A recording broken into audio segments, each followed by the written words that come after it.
인사하겠습니다. 참 잘 오셨습니다. 큰 은혜 받으시기 바랍니다.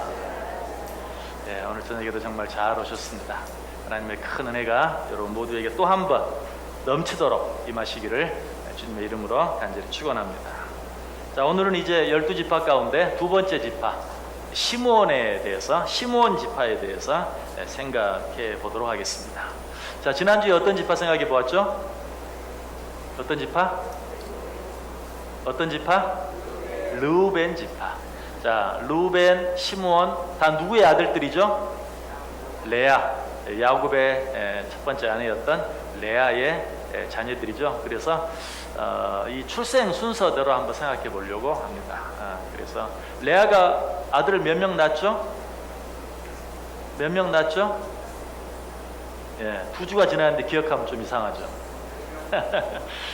예, 4명 낳고 후에 2명을 또 낳아서 6명 낳았죠. 그렇죠? 예, 모두 6을 낳았습니다. 4 낳고 또 자기 종을 통해서 2 낳고 또 라헬의 종 통해서 2 낳고 그리고 나서 또 한 번 2를 레아가 더 낳죠. 그리고 나서 마지막으로 라헬이 2를 더 낳는, 그래서 모두 12를 낳는데요. 예, 그래서 야곱의 두 번째 아들 시므온에 대해서, 시므온 지파에 대해서 생각해 보도록 합니다. 말씀 봅니다. 창세기 49장 5절, 6절, 7절 보겠습니다. 창세기 49장 5절, 6절, 7절.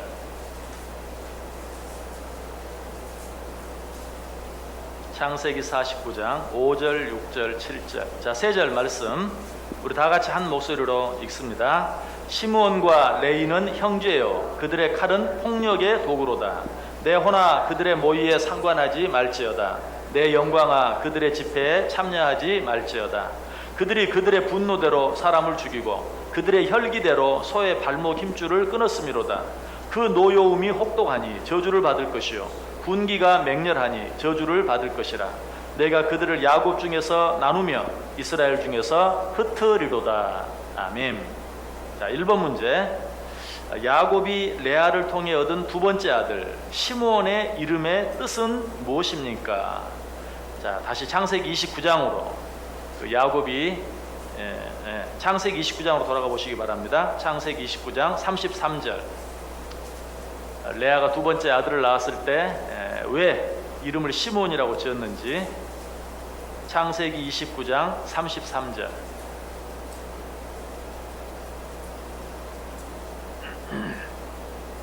자, 우리 한 목소리로 읽습니다. 그가 다시 임신하여 아들을 낳고 이르되 여호와께서 내가 사랑받지 못함을 들으셨으므로 내게 이 아들도 주셨도다 하고 그의 이름을 시므온이라 하였으며.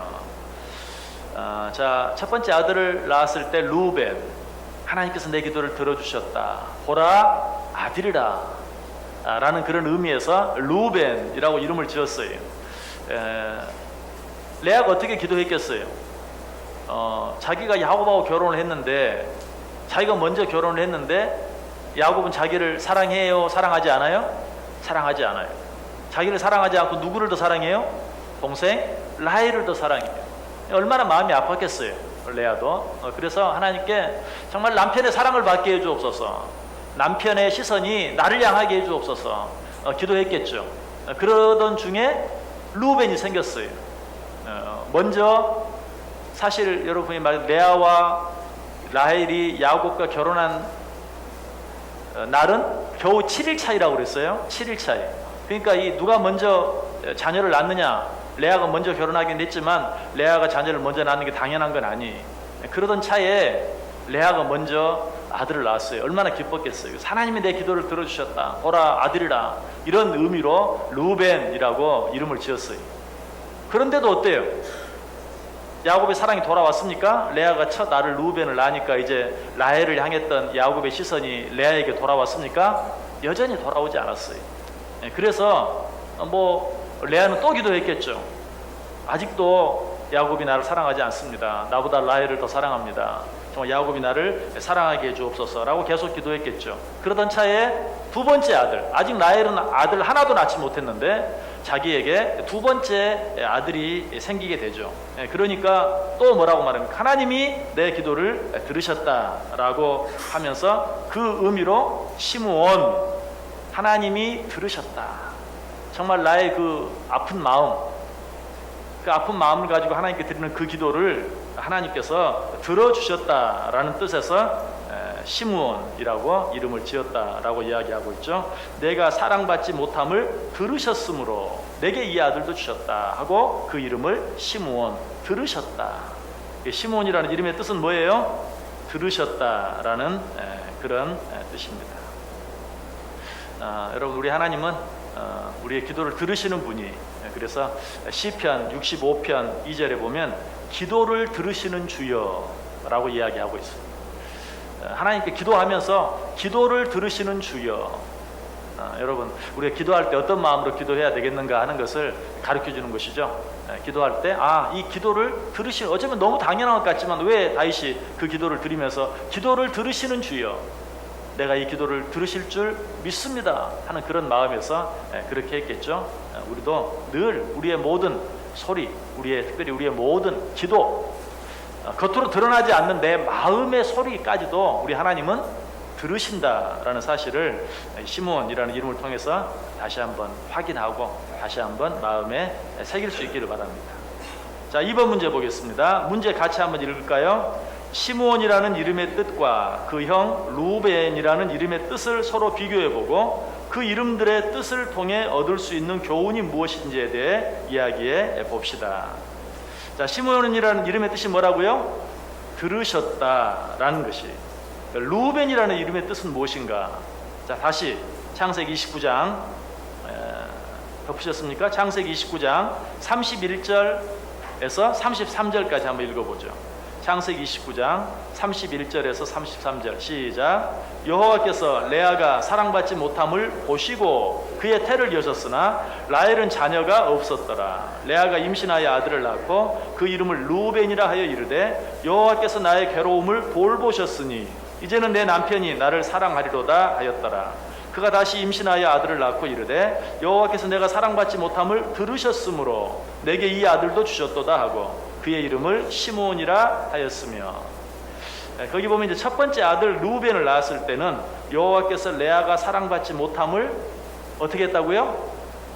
보시고, 31절에 그렇게 말하죠. 여호와께서 레아가 사랑받지 못함을 보시고, 그리고 계속해서 그의 태를 여셨으니 라헬은 자녀가 없었더라. 32절에는 레아가 임신하여 아들을 낳고 그 이름을 루벤이라 하여 이르되 여호와께서 나의 괴로움을 어떻게 하셨다고요? 돌보셨으니, 돌아보셨으니. 그래서 여기서 루벤을 낳았을 때는 하나님이 나를 보셨다, 하나님이 나의 그 안타까움, 어쩌면 나의 그 서러움, 나의 그 아픔을 보셨다라는 그런 의미, 그런 뜻으로 루벤, 보라 아들이라 라고 이름을 지었고, 이제 두 번째 시므온은 아까 우리가 생각해 본 것처럼 그가 들으셨다. 그래서 루벤이라는 이름은 보셨다는 의미가 강하고 시므온이라는 의미는 들으셨다. 제가 이미 1번에서 말씀을 드렸지만 여기서 우리가 다시 한번 기억해야 될 것은 뭐예요? 우리 하나님은 우리의 모든 처지와 형편과 우리가 드리는 모든 기도와 내 마음의 생각, 소원까지도 보시고 들으시는 분이시다. 보시고 들으시는 분이시다. 그래서 아시는 분이시다. 여러분, 이 사실을 꼭 기억하세요. 우리가 실망하고 낙심하고 또 상처를 받고 우리의 믿음이 후퇴하고 원망하고 불평하는 그런 여러 가지 일들의 이유가 뭘까요? 상황이 힘들어서도 아니고 정말 그럴만해서가 아니라 하나님이 나의 모든 것들을 보시고 들으시고 아신다는 사실을 잊어버리기 때문에 그래요. 여러분, 그래서 이 루벤이라는 이름과 시므온이라는 이름을 통해서 하나님은 보신다, 하나님은 들으신다, 그래서 하나님은 모든 것을 아신다. 여러분, 앞으로는 꼭 이 이름을 생각할 때마다 이 하나님을 여러분 생각할 수 있기를 바라요. 레아가 왜 루벤이라고, 레아가 왜 시므온이라고 그렇게 이름을 지었는가 하는 것을 통해서 우리 하나님의 모습을 여러분들이 꼭 기억하시길 바랍니다. 자, 우리를 보시고 들으시는 그런 하나님의 모습에 대해서 잘 말해주는 성경 구절들이 있는데 한번 찾아보겠습니다. 역대하 7장 12절에서 16절. 역대하 7장 12절에서 16절. 역대하 7장 12절에서 16절. 자, 우리 다 같이 한 목소리로 12절부터 시작. 밤에 여호와께서 솔로몬에게 나타나사 그에게 이르시되 내가 이미 내 기도를 듣고 이곳을 택하여 내게 제사하는 성전을 삼았으니 혹 내가 하늘을 닫고 비를 내리지 아니하거나 혹 메뚜기들에게 호산을 먹게 하거나 혹 전염병이 내 백성 가운데 유행하게 할 때에 내 이름으로 일컫는 내 백성이 그들의 악한 길에서 떠나 스스로 낮추고 기도하여 내 얼굴을 찾으면 내가 하늘에서 듣고 그들의 죄를 사하고 그들의 땅을 고칠지라. 이제 이곳에서 하는 기도에 내가 눈을 들고 귀를 기울이리니 이는 내가 이미 이 성전을 택하고 거룩하게 하여 내 이름을 여기에 영원히 있게 하였음이라. 내 눈과 내 마음이 항상 여기에 있으리라. 아멘. 자, 솔로몬의 기도에 대해서 하나님이 응답하시는, 반응하시는 그러한 모습. 12절. 밤에 여호와께서 솔로몬에게 나타나서 그에게 이르시되 내가 이미 내 기도를 들었다.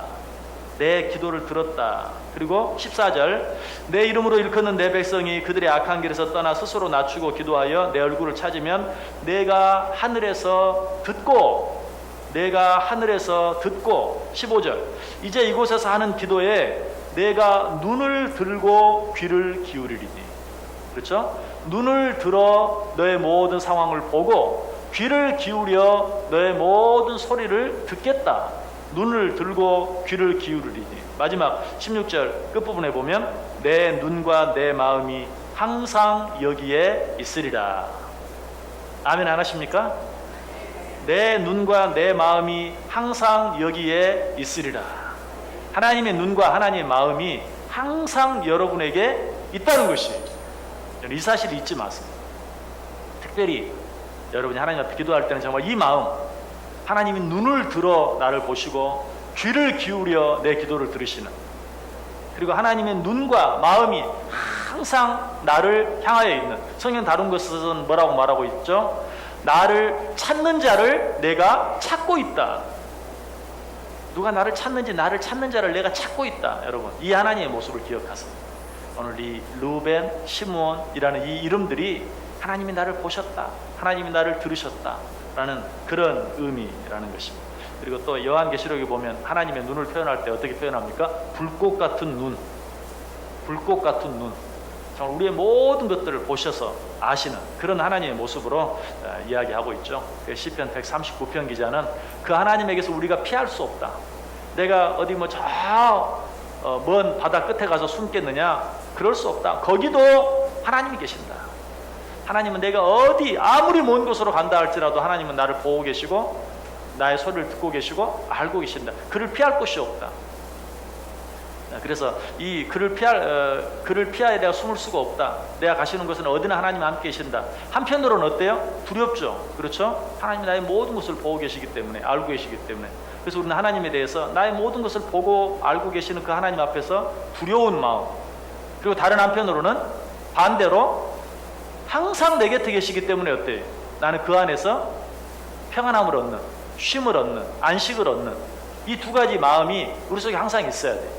그래서 하나님을 온전히 믿는 믿음과 하나님을 두려워하는, 경외하는 마음은 항상 같이 가는 거예요. 어쨌든 이 하나님은 항상 우리와 함께 하신다. 여러분, 코람데오라는 말 잘 아시죠? 코람데오. 한번 따라해 보세요. 코람데오. 네, 하나님과 하나님 앞에서라는 뜻이 코람데오. 하나님 앞에서. 그래서 우리는 언제 어디서 무슨 말 어떤 행동을 하든지 항상 코람데오.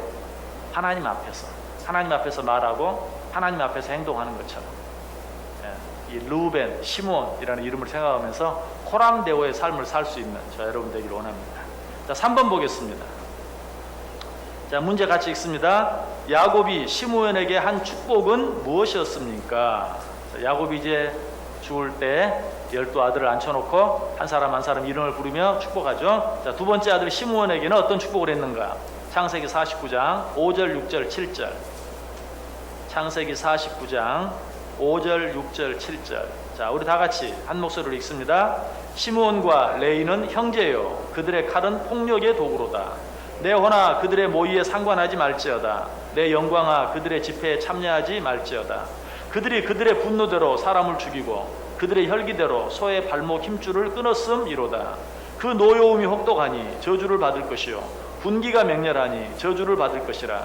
내가 그들을 야곱 중에서 나누며 이스라엘 중에서 흩으리로다. 아멘. 자, 야곱이 시므온에게 한 축복이 무엇인가? 문제는 그런데 그 내용 가운데 어때? 축복이 될 만한 내용이 있습니까? 없죠. 사실 저주의 전부, 징계고 저주의. 그러나 그 의미는 우리가 이미 생각해 보았죠. 성경에 저주는 없다. 모든 저주라도 정말로 그 저주를 받지 않기 위해서 회개하고 하나님께 돌아가면 그 저주가 결국 뭐가 돼요? 축복이 된다. 징계, 하나님이 사랑하는 자에게 징계를 내리는 것처럼 여기서도 미리 저주했지만 그 저주로 말미암아 자기 죄를 깨닫고 돌이키면 그 저주는 곧 축복이 되는 것이.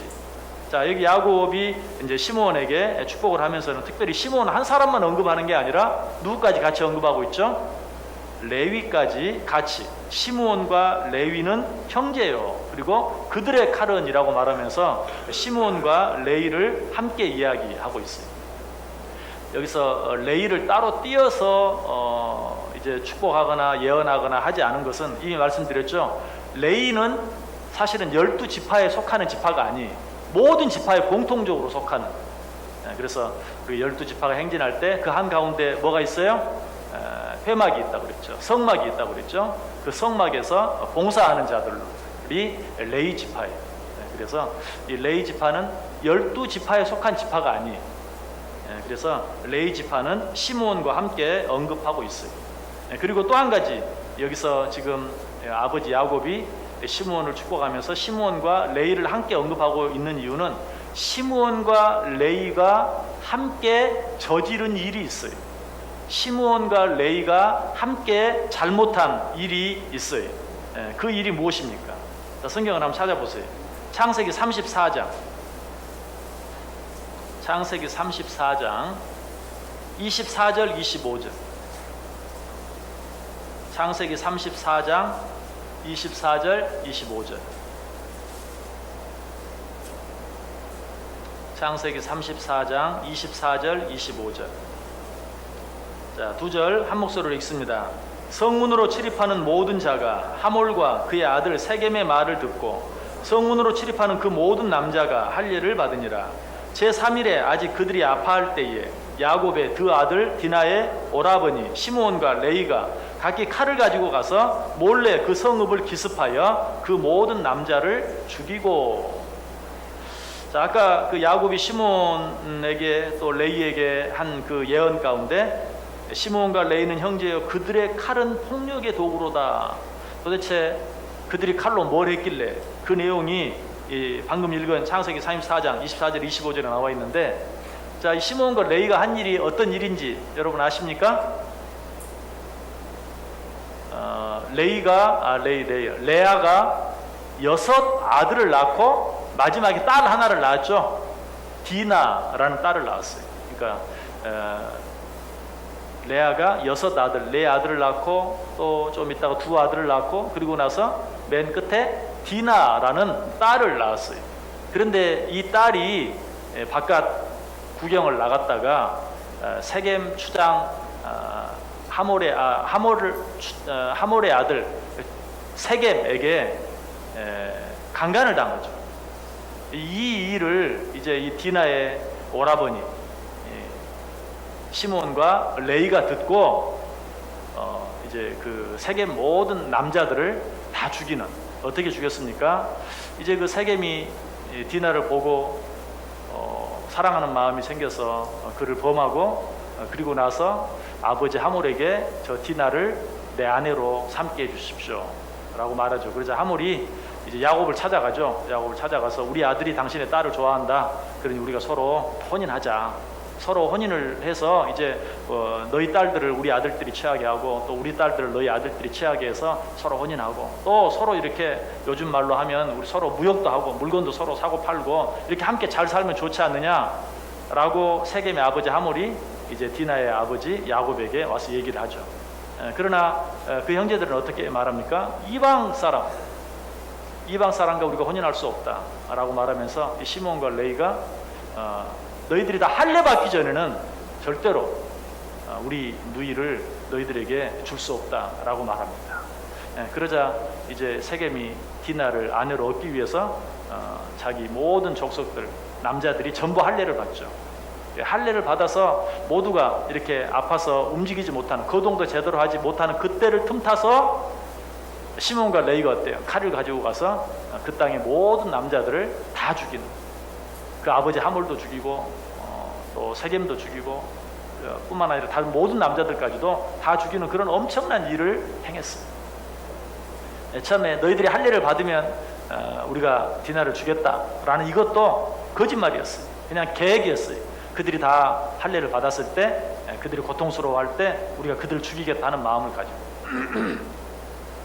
그래서 오늘 여기 그 아버지 야곱이 그 아들에 대해서 이야기하면서도 너희들의 칼은 홍역의 도구가 될 것이다 라는 그런 좀 아버지가 자녀에게 하기에는 좀 너무나 좀 거친 그런 표현을 쓰고 있는 것을 보아요.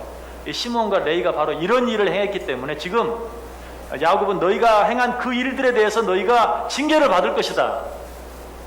자, 여기서도 다시 한번 기억하세요. 그것이 징계이지만, 잘못한 일에 대한 책망이지만, 또 더 심하게는 저주이지만, 그들의 그 잘못을 그들이 거기서 철저히 깨닫고 회개했다면 그들에게 역시 복이 되었을 것이. 그러나 그들이 그렇게 하지 못함으로 말미암아서 결론을 이야기한다면 이 시므온 지파는 완전히 잊혀진 지파가 되어지고 마는, 사라져 버리고 마는 그런 모습을 보게 됩니다. 여기서 우리가 이제 몇 가지 우리가 얻어야 될 그런 교훈들을 생각한다면, 시므온, 레이, 저는 시므온이 이 일들을 계획하고 주장하고 레이는 따라갔을 것이다라고 추정해요. 왜? 그 후에 되어진 일들을 생각해 보면 어쨌든 우리는 항상 어떤 부정적인 사람들과 함께 하는 것을, 여기 왜 시므온과 레이가 덩달아서 같이 이렇게 따라가고 있는가? 누군가 한 사람이 부추겼을 것이고 누군가 한 사람이 그 일을 말렸더라면 그 일을 행하지 않았을 것인데, 그냥 부하네동에서 똑같이 그 일을 함으로 말미암아 시므온과 레이가 누가 뭐 그 일을 앞서서 먼저 했는지 어쨌든 정확히 알 수 없지만 둘이 같이 함께 똑같은 징계, 똑같은 책망, 똑같이 저주를 받고 나는, 여러분 주위에 어떤 그 늘 부정적인 어떤 생각, 부정적인 말, 부정적인 행동, 이런 일들을 행하는 사람이 있으면 정말 조심해야 돼요. 그런 사람들은 다 이렇게 함께 가요. 그 사람이 늘 그렇게 말하고 행동하지만 나만 뭐 안 하면 되지. 그러나 언젠가 어느 순간인가 나도 닮아가게 되고 똑같은 생각을 하게 되고 결국은 그것이 말로 나오고 결국은 행동을 하게 되어서 똑같은 결과를 초래하게 되고 많은 그런 일들이 참 많이 있습니다. 부정적인 일. 특별히 또 한 가지, 지금 이 시므온과 레이 마음속에 동생 디나로 인한 그 세겜족들에 대한 미워하는 마음, 증오하는 마음, 또 복수하고야 말겠다는 그런 마음, 그런 마음들이 그들 속에 가득 차 있어요. 결국은 그로 말미암아서 생각할 수 없는 끔찍한 일을 저지르고 말았어요. 우리가 이런 미워하는 마음, 증오하는 마음, 복수하려고 하는 마음, 이런 마음을 쓴뿌리라고 말하죠. 쓴뿌리. 그래서 어떤 사람의 마음속에 그런 쓴뿌리가 있든지, 특별히 여러분 자신 마음속에 나도 알지 못하는 사이에 어떤 일을 향한, 누군가를 향한 어떤 미움, 증오, 복수, 이런 쓴뿌리들이 있으면 그것들을 키우면 안 돼요. 그런 것들을 빨리 잘 다스릴 수 있어야 돼요. 그걸 빨리 잘 다스리지 못하면 결국은 누구처럼, 시몬처럼, 레이처럼 정말 끔찍한, 도무지 상상할 수 없었던, 아마 그런 일들을 어쩌면 자기 자신들조차도 생각할 수 없었던 그런 일들을 자기도 모르는 사이에 저지르고 말게 된다는 것입니다. 그래서 이런 우리 마음속에 있는 쓴뿌리들을 조심하고, 또 그런 쓴뿌리들을 가진 사람, 부정적인 그런 사람들을 늘 항상 경계하고 조심할 수 있어요.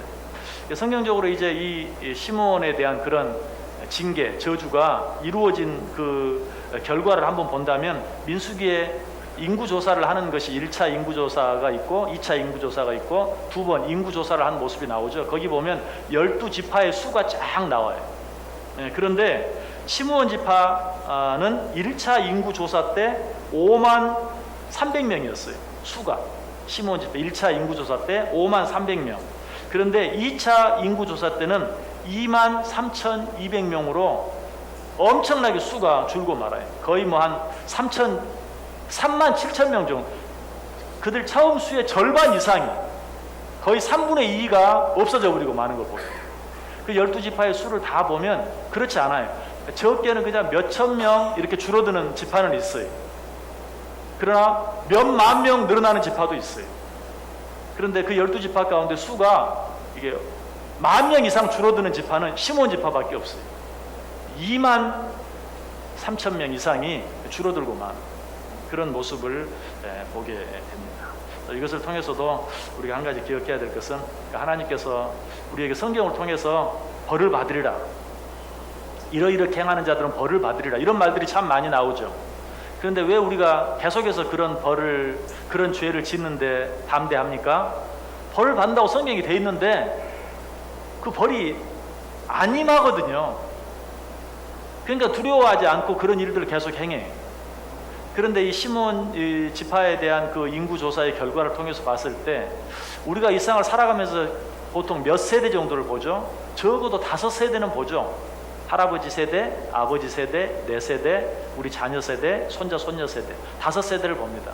여러분 가운데는 또 증조 할아버지, 할머니를 보신 분도 있죠. 증조, 이제 앞으로 이제 증손녀 보는 건 이제 이건 일도 아니니까 이제 우리는 한 7세대 정도를 거의 보면서 살 거예요. 7세대. 더 많이 볼지도 몰라요. 그런데 여러분들이 보는 5세대 정도만 여러분들이 한번 이렇게 생각해 보세요. 벌받아 마땅한 사람이 5세대를 무사히 넘기는가? 축복을 받아 마땅한 사람이 5세대 동안도 복을 받지 못하는가? 이렇게 여러분들 주위에 있는 사람들 한번 보세요. 이 5세대 정도만 봐도 물론 뭐 그 이상 더 시간이 필요할 수도 있어요. 그렇지만 5세대, 좀 길게 7세대를 보면 정말 복 받아야 할 사람이 복을 받고 또 벌을 받아야 할 사람이 벌을 받는 그런 모습을 우리가 확인하게 돼요. 그래서 정말 하나님께서 우리에게 벌을 받으리라 라고 말한 그 내용들에 대해서는 무섭게 생각할 수 있어요. 그래서 그 12지파의 인구수를 보면 정말 이제 하나님이 그 지파대로 축복한 그런 지파들은 정말 복을 받고 저주를 한, 아까도 말씀드렸어요. 그 자체도 얼마든지 변개할 수 있다고 그랬어요. 저주를 내게 주신 사랑의 징계로 받고 바꾸기만 하면 그것도 복이 되는데 그렇게 하지 못했을 때 그 저주가 그들에게 그대로 임하는 그런 모습을 보게 됩니다. 어쨌든 이 미움과 증오 그리고 복수의 삶, 이런 것들을 우리가 우리 마음속에서 늘 제하고 항상 조심할 수 있어야 된다. 그로 인해서 벌을 받은 대표적인 지파가 시므온 지파다. 자, 4번 문제 보겠습니다. 문제 보겠습니다. 같이 읽습니다. 후에 모세가 시므온 지파를 향해 한 축복은 어떤 것이었습니까? 자, 아까는 이제 야곱, 아버지 야곱이 한 축복 생각해 보았고요. 이제는 모세가 후에 또 죽기 전에 12지파, 가나안 땅에 들어갈 12지파를 한 지파 한 지파씩 축복한 내용 가운데 모세는 시므온 지파를 어떻게 축복했는가? 자, 신명기 33장 6절, 7절, 8절. 6절, 7절, 8절 같이 읽습니다. 시작. 루벤은 죽지 아니하고 살기를 원하며 그 사람 수가 적지 아니하기를 원하나이다. 유다에 대한 축복은 이러하니라. 일러스되 여호와여 유다의 음성을 들으시고 그의 백성에게로 인도하시오며 그의 손으로 자기를 위하여 싸우게 하시고 주께서 도우사 그가 그 대적을 치게 하시기를 원하나이다. 레이에 대하여는 일러스되 주의 둠밈과 우림이 주의 경건한 자에게 있도다. 주께서 그를 마사에서 시험하시고 무리바 물가에서 그와 다투셨도다. 자, 여러분 이 말씀 읽으면서 어떤 생각했어요? 자, 여러분 어떤 생각했어요? 한번 얘기해 보세요. 아무 생각도 안 하셨어요? 아무 생각도 안 하셨다는 얘기는 제가 지금 모세가 누구를 축복하는 내용으로 생각하고 있죠? 누구를? 시므온. 대답 좀 해보세요. 대답 좀. 시므온. 근데 시므온이라는 이름이 있었나요? 있었어요? 여러분, 왜 시므온이라는 이름이 없지 생각해 보신 분 있어요, 없어요? 제가 그걸 물은 건데, 여러분 이걸 읽으면서 뭘 생각, 목사님 본문을 잘못 읽으신 거 아닌가? 이런 생각을 해야 맞아요. 모세가 시므온을 어떻게 축복했는가 하는 걸 생각해 보았는데, 거기 보면 루벤도 나오고 유다도 나오고 레이도 나오는데 시므온이 있어요, 없어요? 없어요. 왜 없을까요? 안 했으니까. 아예 빼버렸어요. 시므온은 아예 빼버린 거예요. 루벤에서 곧바로 셋째 유다로 넘어가요. 그리고 넷째 레이로 넘어가요. 둘째 시므온은 언급조차 안 하고 건너 뛰고 말아요. 시므온은 이미, 그러니까 벌써 이제 창세기에서 야곱이 한 그 축복 이래 이제 모세가 출애굽께서 그를 축복하는 그 내용 속에서 이미 시므온은 정말 그 지파가 너무너무 약해지고 거의 없어지다시피 한 그런 상황까지 이르러져요. 그래서 아까 제가 말했죠, 시므온은 잊혀진 지파가 되는. 그래서 모세의 축복 속에는 아예 시므온이 나오지도 않는. 자, 무엇 때문에 시므온이 이렇게까지 되었다고요? 아까 말씀드렸죠. 미움, 증오, 복수심, 이런 것들을 다스리지 못해서 이렇게 되고 말았습니다. 우리 마음속에 쓴 뿌리는 정말 무서운 것이에요. 그래서 여러분들이 정말 내가 무슨 내가 누구한테 해코지하는 말을 하는 것도 아니고 누구를 한 대 때리는 것도 아니고 마음속으로 여러분 그런 것들을 정말 무섭게 생각하고 잘 다스릴 수 있어요. 그것을 잘 다스리지 못함으로 말미암아서 결국 시므온은 이렇게까지 되고 말았다. 특별히 정말 복수하고 싶은 마음. 글쎄요, 우리 가운데 그런 사람이 한 사람도 없다면 거짓말이겠죠. 그러니까 정말 미운 사람, 정말 때릴 수 있다면 한 대 때려주고 싶은 사람, 이런 사람이 한 사람도 없다면 거짓말일 거예요.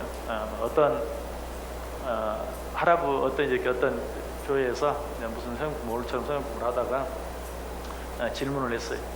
여러분 가운데 미워하는 사람이 한 사람도 없는 사람이 있습니까? 그러니까 저 뒤에 있는 할아버지 한 분이 저는 없습니다. 정말 대단하시네요. 그랬더니 이 할아버지가 뭐라고 말한 줄 아세요? 전에는 많았는데 다 죽었어요. 그런 말 다 죽어. 그런 사람은 혹 있을지 몰라도 미워하지 않는 사람이 한 사람도 없는 사람은 없을 거예요. 그런 정말 죽은 사람 아니고는 없어요. 근데 어쨌든 그런 마음들을 잘 다스릴 줄 알아야 된다. 그러기 위해서 우리가 먼저 기억해야 될 것은 복수는 우리의 것이 아니. 복수는 우리의 것이 아니. 성경이 늘 강조하는 게 뭡니까? 복수는 누구의 것이다? 하나님의 것이다. 신명기 32장 35절에 그들이 실족할 그때 내가 보복하리라. 내가 보복하리라. 시편 94편 1절에 여호와여 복수하시는 하나님이여 복수하시는 하나님이여 빛을 비추어 주소서. 여러분 이렇게 기도 나올 수 있어요. 복수하고 싶을 때 이렇게 기도하세요. 복수하시는 하나님이여 복수하시는 하나님이여. 두 번이나 시인도 이야기하고 있죠. 이사야 35장 4절에도 겁내는 자들에게 이르기를 굳세어라 두려워하지 말라. 보라 너희 하나님이 오사 보복하시며 갚아주실 것이라. 하나님이 오사 너희를 구하시리라.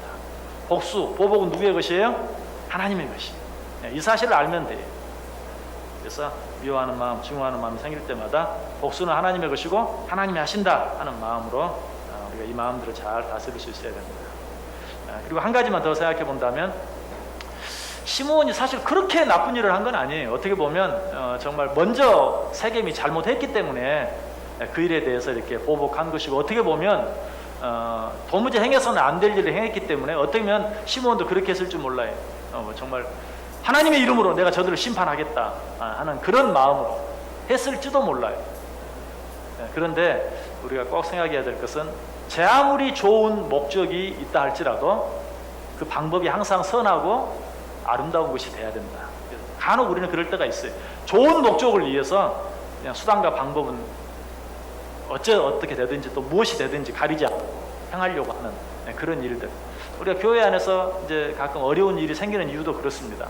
사실 교회 안에서 나쁜 목적을 갖고 있는 사람은 없는 건 아니에요. 있긴 있는데 그런 사람은 거의 없죠. 그렇죠? 다 잘해보자고 하는데 무엇 때문에? 방법 때문에 항상 어떤 문제가 될 때가 참 많이 있어요. 그래서 우리가 좋은 목적을 위해서라 할지라도 반드시 하나님께서 원하시는 선한 방법, 선한 수단,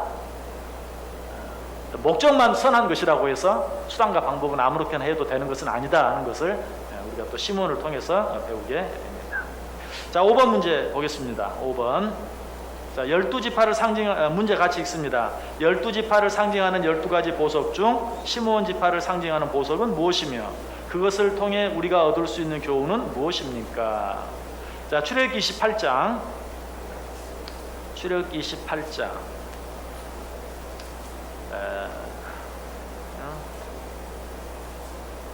너무 기니까.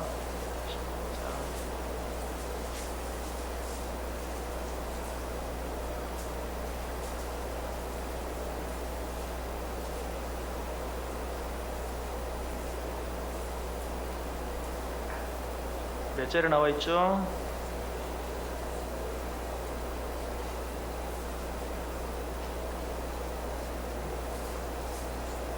남보석 18절. 예. 17, 자, 15절부터 한번 더 읽겠습니다. 15절부터 20절까지. 15절부터 20절까지만 시작. 너는 판결 흉패를 에봇 짜는 방법으로 금실과 청색, 자색, 홍색 실과 가늘게 꼰 배실로 정교하게 짜서 만들되 길이와 너비가 한 뼘씩 두 겹으로 네모 반듯하게 하고 그것에 네 줄로 보석을 물리되 첫 줄은 홍보석, 황옥, 녹주옥이요 둘째 줄은 석류석, 남보석, 홍만호요 셋째 줄은 호박, 백만호, 자수정이요 넷째 줄은 녹보석, 호만호, 벽옥으로 다 금태에 물릴지니 이 보석들은 이스라엘 아들들의 이름대로 12이라 보석마다 12지파에 한 이름씩 도장을 새기는 법으로 새기고. 아멘. 자, 거기 보면 두 번째 줄에 우리가 지난번에 생각한 석류석, 루벤을 상징하는 보석은 뭐라고요? 석류석. 그리고 그 다음에 남보석이 나오는데 바로 이 남보석이 오늘 우리가 생각하는 시므온 지파를 상징합니다. 자, 오늘 또 보석 한번 보고 끝내야죠. 사진 한번 보여줘 보세요. 보석. 예, 자, 저게 남보석.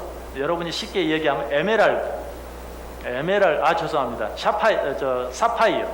사파이어가 바로 저 남보석입니다. 에메랄드는 석류석. 루벤 지파를 상징하는 보석이 에메랄드고 시므온 지파를 상징하는 보석은 남보석 사파이어.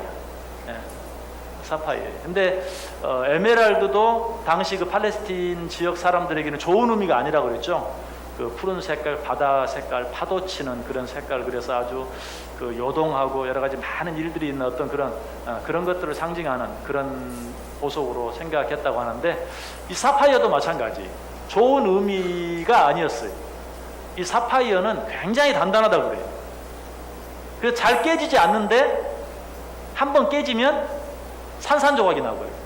여러분 그걸 우리 자동차 유리를 보면 알죠. 보통 유리는 깨면 어때? 금이 쫙 가죠. 그런데 강화유리, 아주 특별히 단단한 강화유리는 깨지면 어때요? 아주 그냥 모래알처럼 산산조각이 나버리죠. 이 사파이어가 그렇다고 해요. 너무 강해서 잘 안 깨지는데 한번 깨지면 그냥 산산조각이 나버립니다. 그런 종류가 사파이어라고 해요. 그래서 저 사파이어라는 말의 어원이 된 사피어라는 말도 금이 간다, 깨진다 이런 뜻이라고 그래요. 금이 간다, 깨진다 이런 의미에서 사파이어라는 이름이 붙여졌다고 그래요. 그래서 어떻게 이제 이렇게 보면은 그 시므온을 정말 잘 보여주고 있는, 시므온은 굉장히 강한, 너무 강해서 어때요? 부러진 거예요. 그러니까 자기 동생 디나가 이방 사람 세겜, 사모리 아들 세겜에게 강간을 당했을 때 뭐 당연히 화가 나죠. 그리고 자기와 같은 어머니의 딸 아니에요. 뭐 형제가 12이라도 다른 뭐 오빠들은 배다른 뭐 누이니까 좀 다를 수도 있는데 시므온은 정말 한 엄마에게 태어난 여동생이니까 마음이 뭐 더했을 수도 있죠. 어쨌든 도무지 용서할 수 없는, 그러니까 마음이 강한 거예요. 근데 우리가 흔히 그런 말 하잖아요. 강하면 부러진다. 그렇죠? 그런 것처럼 시므온이 그런 거예요. 난 절대 용서 못해. 난 내가 기어이 복수하고 말 거야. 내가 갚아주고 당한 대로 갚아주고 말 거야 하는 어떤 그런 강한 마음을 끝까지 다스리지 못함으로 말미암아서 결국은 아까 야곱이 축복할 때 뭐라고 말? 흩어지리라. 사파이어가 강하지만 깨지면 산산조각이 나고 흩어져 버릴 수밖에 없는 어떤 그런 거를 잘 표현해 주고 있다라고 말할 수도 있겠죠. 그래서 여러분, 우리가 믿음 안에서 강한 것은 좋지만 내 어떤 인간적인 생각이나 고집이나 어떤 인간적인 방법, 인본주의적인 어떤 생각, 이런 것들이 또 내가 지금까지 살아온 어떤 내 삶의 방식, 이런 것들을 너무 강하게 주장하다가는 결국은 어때요? 산산조각이 날 수 있어요. 부서질 수도 있어요. 제가 흔히 이제 이빨과 혀를 얘기할 때 뭐가 더 단단하죠? 이빨과 혀, 뭐가 더 단단해요? 너무 어려워요? 이빨이 단단하죠? 그런데 여러분, 혀가 오래 갑니까? 이빨이 오래 갑니까? 여러분, 이는 빠지신 분들 많죠? 벌써 뭐 여러 개 빼시고 뭐 새로 이렇게 다 가짜 이 넣고 뭐 아예 다 빼고 틀리 넣으신 분도 있고 그러실 텐데 어때요? 혀는 어때요? 정말 부드러운데도 또 날마다 어때요? 이에 날마다 씹혀. 저도 혀를 잘 씹는 편이에요. 혀를 자주 씹는데 그렇게 씹히면서도 혀는 죽을 때까지 있어요. 죽을 때까지. 혀를 가는 사람은 없어, 아직까지. 가끔 뭐 설암 뭐 이런 것도 있어가지고 치료를 받는 사람이 있긴 하지만 혀를 가는 사람은 없어요. 그렇게 씹히고 살아도 혀는 끝까지 가요. 근데 이는 어때요? 날마다 씹고 살면서도 하루하루 어느 날 다 빠지고 없어요. 남아나질 않아요. 강하면 그래요. 강하면 동물을 봐도 마찬가지. 여러분, 강한 동물 치고 오래 사는 동물이 없어요. 순한 동물이 오래 살죠. 뭐 이거 여러분 뭐라 그러죠? 오래 산 동물, 거북이, 뭐 학, 뭐 다 생각해요. 다 순한. 그래서 강하면 부러지는데 오늘 시몬, 남보석, 사파이어가 상징하는 것은 너무 강하면 산산조각이 날 수 있다 하는 것을 우리에게 가르쳐주고 있어요. 아까 오늘 본문 중 7번에 그 노여움이 혹독하니 저주를 받을 것이요 분기가 맹렬하니 저주를 받을 것이라 내가 그들을 야곱 중에서 나누며 이스라엘 중에서 흩트리로다. 그래서 1차 인구조사, 2차 인구조사 그 짧은 시간에 인구가 절반 이하, 3분의 2가 줄어들어 버리는 그런 일을 겪고 마는. 그렇게 강하게 하니까 더 잘 돼야 될 것 같은데 전혀 결과는 그렇지 않은 것을 보게 됩니다. 자, 그 밑에 마지막에 있는 성경 구절, 시편 94편 9절 우리 다 같이 한번 읽습니다. 시작. 귀를 지으신 자가 듣지 아니하시랴, 눈을 만드신 자가 보지 아니하시랴. 아멘. 자, 오늘 아까 제일 먼저 시몬 이름을 생각하면서 루벤, 하나님은 다 보신다. 시몬, 하나님은 다 들으신다 하는 그런 의미, 또 오늘 이 시몬 지파가 한 일에 대해서 하나님께서 행하시는 그런 일들을 보면서 모든 것을 보시고 모든 것을 아시는 하나님, 이 하나님 앞에서 첫째는 평안을 누리고, 두 번째는 정말 그 하나님을 경외하며 살아가는, 무엇보다 우리 가운데 어떤 일이 있든지 그 하나님께 모든 것을 기도로 맡기며 살아가는 저 여러분 될 수 있기를 간절히 축원합니다. 한번 기도하겠습니다. 사랑과 은혜가 충만하신 하나님 감사합니다. 오늘 시므온 지파에 대해 생각해 보았습니다. 혹시라도 우리 속에 시므온이 품었던 미워하는 마음, 증오하는 마음, 복수하고픈 마음, 이런 쓴뿌리들이 우리 속에 남아있지는 않는지 돌아볼 수 있게 하여 주옵소서. 우리 하나님, 공의로우신 하나님, 그 하나님께서 우리의 모든 것들을 하나님의 때에 갚아주시고 또 채워주시는 그 은혜를 우리가 기억하게 하시고, 모든 것들을 하나님께 맡기고 우리의 모든 것들을 보시고 아시는 그 하나님 기억하며 그 하나님 안에서 주님만이 주실 수 있는 참 평안을 누리며 살아갈 수 있는, 또 그러면서도 그 하나님을 진정으로 경외하며 항상 어디에서 무엇을 하든 코람데오의 삶을 살아갈 수 있는, 하나님 앞에서 말하는 것처럼 말하고 하나님 앞에서 행동하는 것처럼 행동하며 살아갈 수 있는 우리 모두 되게 해 주옵소서. 예수님의 이름으로 기도드리옵나이다. 아멘. 하늘에 계신 우리 아버지여, 이름이 거룩히